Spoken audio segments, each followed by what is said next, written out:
Hi everybody, welcome to my video for the 2024 bundle. Today I'm going to demonstrate a recipe from my contribution to this year's bundle, which is an ebook that contains 25 of my most popular dessert recipes. I've got in there cookies, cakes, pies, frostings, puddings, all different types of desserts made with 100% plant foods, no added salt, oil, or sugar, and they are all gluten-free. It's called Straight Up Sweets, delicious desserts made from 100% plant foods with no added salt, oil, or sugar that are also gluten-free. In the ebook, I also go into a bit of detail about why I don't use salt, oil, and sugar, as well as the grains that I use, the non-dairy milks that I use. I talk about nuts and parchment paper and vanilla and just all the things that have to do with creating desserts. Today I'm going to make carrot cake for you, which is probably one of my most popular dessert recipes. All right, so this recipe has 6 steps, and we're going to start with the first step, which is to put the dates together in some non-dairy milk here. And I'm using just organic McDougall dates, and this is what I use when I sweeten desserts most of the time instead of refined sugars. This is what a date looks like if you've never seen one. And they're not a dried fruit, they just come off the tree like this, and they have a very hard pit in the middle. So you want to make sure you always get that pit out. And then oftentimes they'll have the little cap on the end, which actually came off with the seed there. So you want to make sure you get both of those off. These taste like brown sugar or maple syrup, and they're really easy to find in the stores, so you shouldn't have a problem. I'm using McDougall. You could use Deglet Noir dates if you wanted to, which is another kind of common date. You can buy them in bulk. You can buy them like this. I find them at my farmers markets. So I already have all my pitted dates in here with my non-dairy milk. And the non-dairy milk I'm using today is a soy milk. I like to use soy milk for desserts because it's a little higher in fat than other non-dairy milks. So it just gives a richer flavor. And then also added to this is a half of a banana. And you want to get a banana that's nice and brown like this one. And the measurement isn't super exact, just get a half a banana. You do want it ripe though, because that means it'll be sweeter. And then I just cut it into some chunks. And then I'm also adding a quarter cup. I'm adding a quarter cup of brown raisins. These are for later, but I already added a quarter cup of raisins in here. So I'll set these over here for later. And then the last thing is I'm going to add a teaspoon of vanilla extract.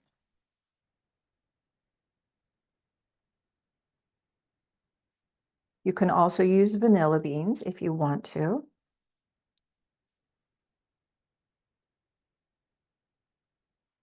All righty.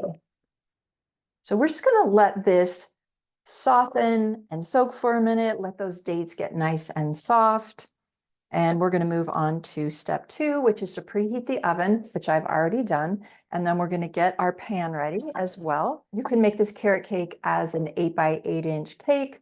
You can make it as cupcakes or muffins. You can make it in a round cake pan if you want to. And there are instructions for all of that in the recipe. But we're going to use this pan today. And we do need to line it with a little bit of parchment paper so it doesn't stick. And what you want to do is just pull out a piece of parchment paper, enough to cover the bottom and go up the sides.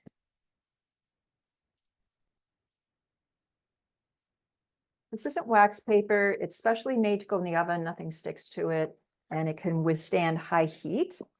So it's perfect for baking. If you're making muffins though, then you'll want to get the parchment paper muffin liners and use those instead. If you use the regular paper muffin liners, the batter will stick because there's no oil in our cake. So you want to fold this into quarters. If you have a silicone baking pan that's the size, you can also use that if you want.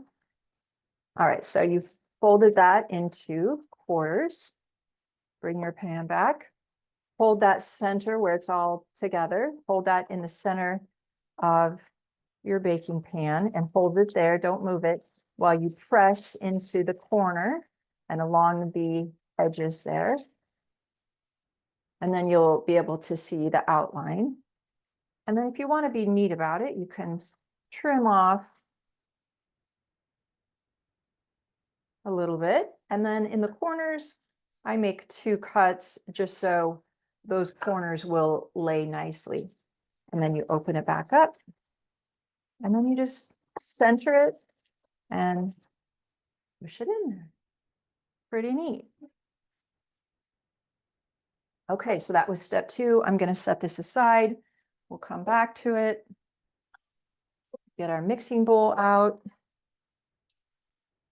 So step 3 is to grind the flour that we're going to use. And I'm using oats today, gluten-free oats. You can use any kind you want. I'm using this 1 Degree brand of oats, which I discovered recently and really like.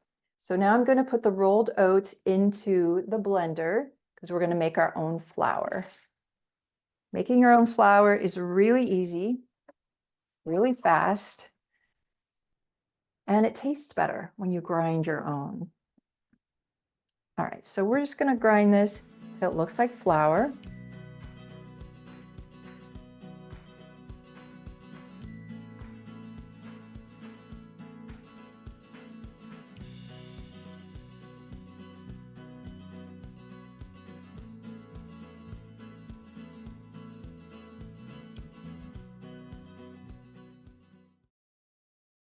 Takes about 20 seconds.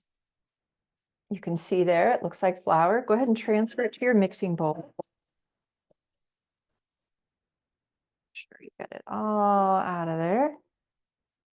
All right, then we're going to add some other things to this. 2 teaspoons of cinnamon.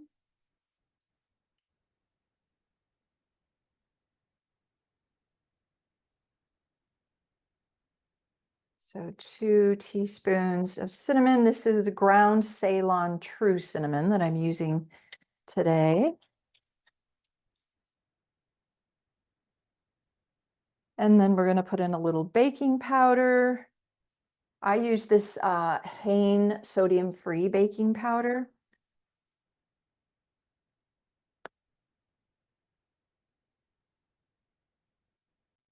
Now I'm going to put in a little baking soda. Both of these will help the cake to rise. And a little bit of nutmeg. I use a nutmeg grinder. The nutmeg, partial nutmeg is in there. I like whole nutmeg. You don't have to use full nutmeg. So just grind some onto your cutting board.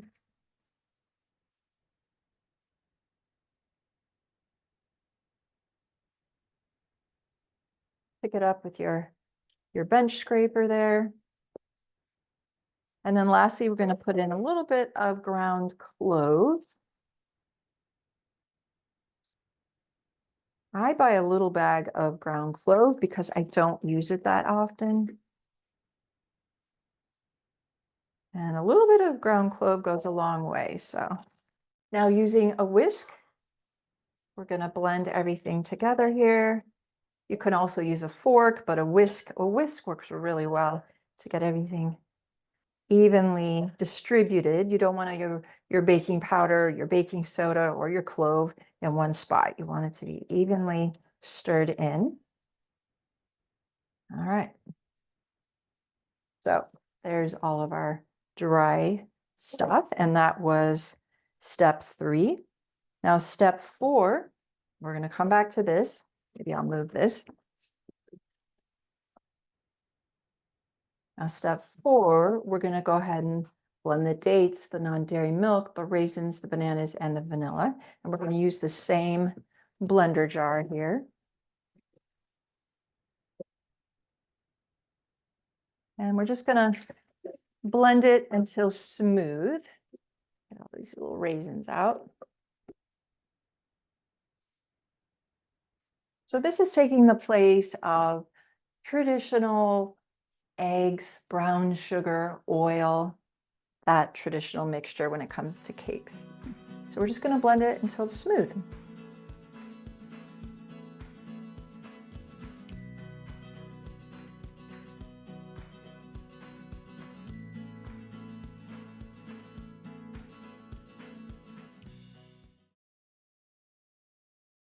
That's it. Happens pretty quickly, especially if you've been soaking your dates. Now we're going to pour the wet into the dry.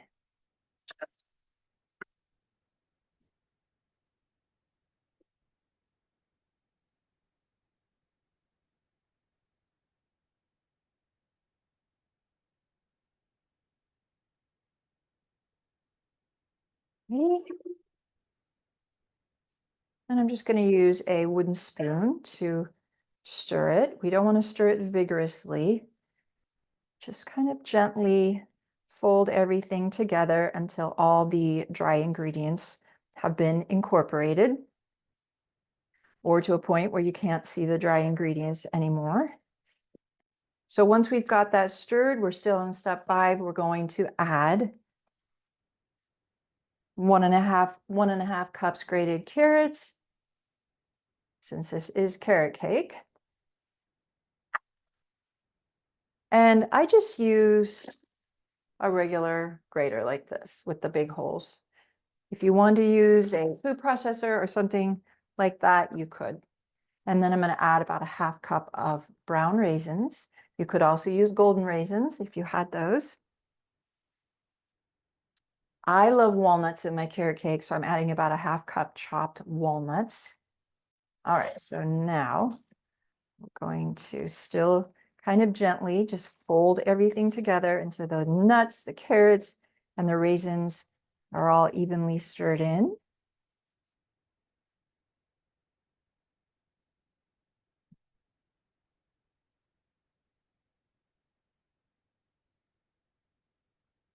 All right. If you don't like walnuts, but you like another kind of nut, you can do that. You could use pecans or chopped almonds if you want to. But I think walnuts are most delicious, and I think they're also pretty traditional for carrot cake. So for step 6, the last step, we are just going to spoon all of this batter, or pour this batter into the pan. It's going to be nice and thick at this point. Just get it all in there. Once it's in there, we will spread it out.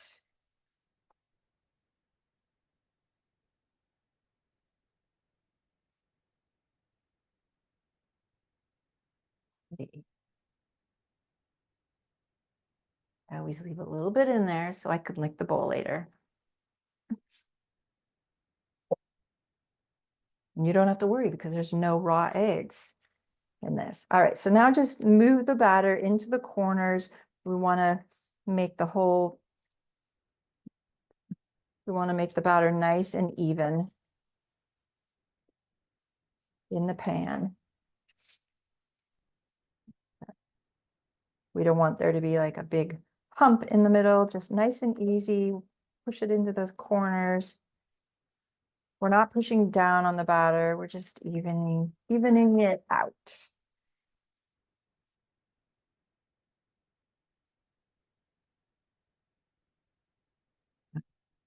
So once you have it pretty nice and even, you're done. Almost done. Okay. All right. So there we are. We're going to put this in the oven. Okay, I'm back and the cake has finished baking. There it is. It's a little darker than a well, medium brown, I would say. And it's a little extra brown because it's made with lots of dates. So when I take it out of the oven, I put it on a cooling rack like this, and I just let it sit there for 10 or 15 minutes.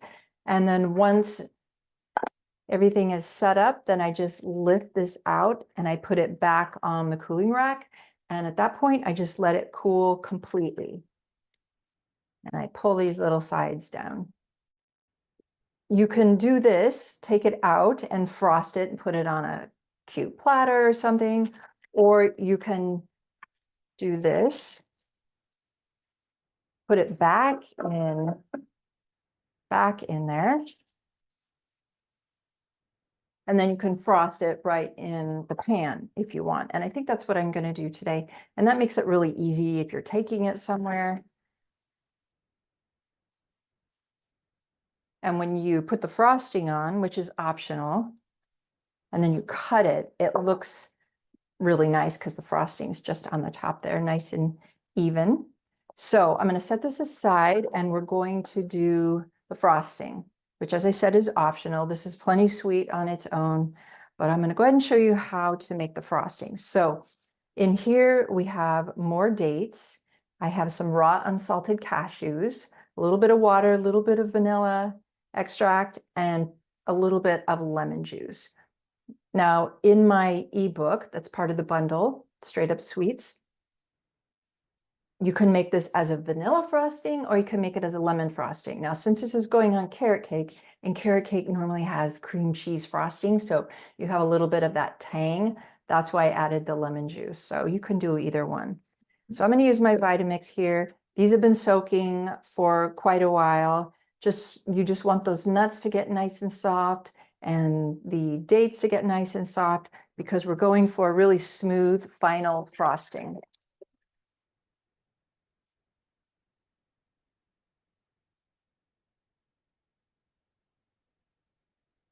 All right, I'm gonna just blend it until it gets nice and smooth.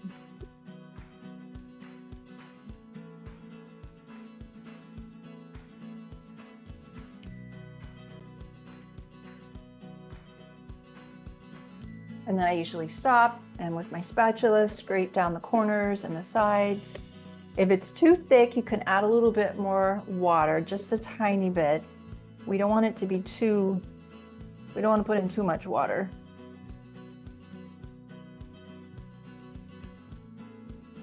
And you can also use your tamper if that is helpful. And I think I usually do use that with this frosting, so I'll put that in there.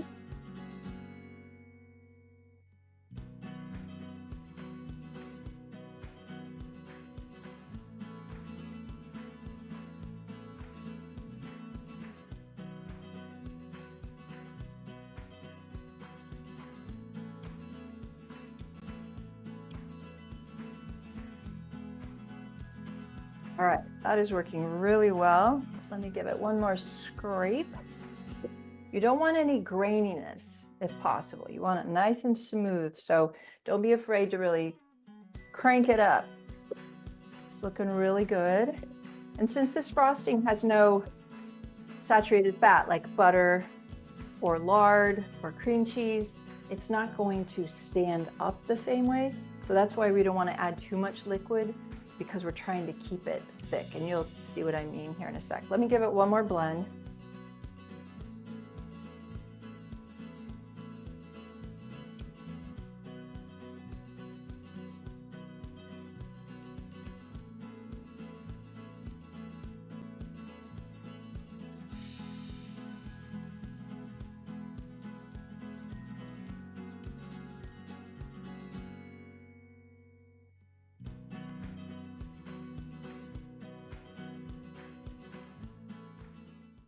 All right. That looks really good. I think I'm gonna stop there.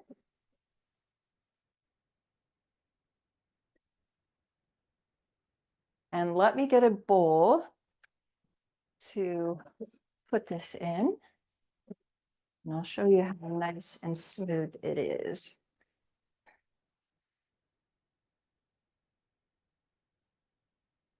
And again, because we use dates, it's a light, like tan color instead of white. And the more you blend it, the lighter it gets. But I like the color. Okay. Alrighty. So you can see how smooth it is. You don't want any little pieces of those nuts showing up or the graininess from the dates.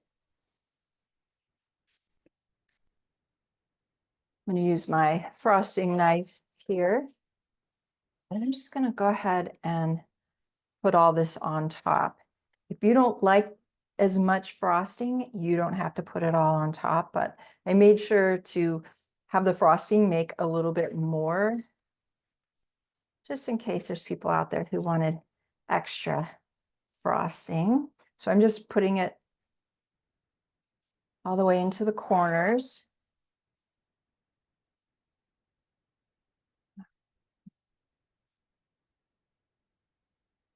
And you can frost this ahead of time. You can frost it, closer to when you're going to eat it. Doesn't really matter. It even freezes well together, already frosted or separately. So the idea is you don't want any of the top of the cake showing if possible.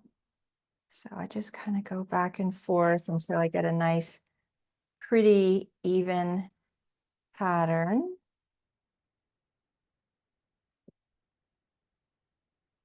It's really nice. All right. This is very meditative. All righty. I'm going to stop there. And there you go. See how pretty that looks? And now I know you want me to cut a piece, so let's do that. You can cut this into 9 kind of big party pieces. You can cut it into 16 smaller pieces. It's up to you. I think I'm gonna just go for the 9. And you don't want to frost this or cut into it until the cake is completely cooled.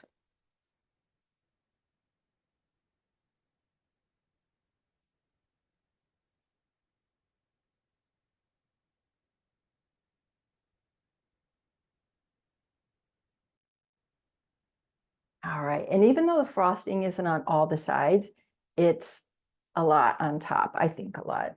So doesn't that look pretty? I don't know if you can see that so well up close, but it's cooked through. You don't want the mushiness on the bottom. So let's take a bite here. And I ended up baking this at 350 for 42 minutes. Mmm. Mmm. That is so good. All right, I'm gonna leave it at that. Thank you so much for watching.